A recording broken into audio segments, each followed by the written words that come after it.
KPI Mantapurba yang keempat Batalion C Pelopor menyampaikan bahwasanya kami pada saat ini berada di Desa Bener Perpapa, Kabupaten Aceh Tenggara, di tepatnya jalan lintas Aceh Tenggara menuju Jailues.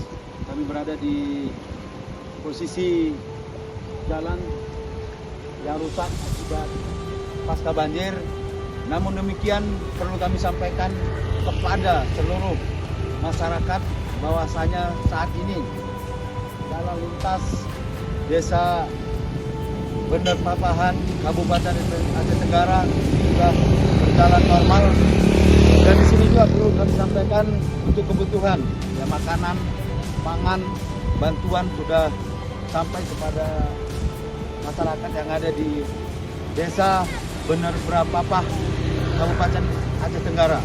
Nah, perlu juga kami sampaikan di sini sudah aktivitas untuk listrik juga sudah mulai dihidupkan dan aktivitas masyarakat juga sudah mulai berjalan.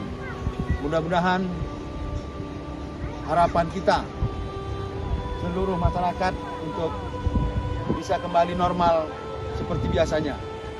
Demikian yang bisa kami dapat laporkan dari Kabupaten Aceh Tenggara.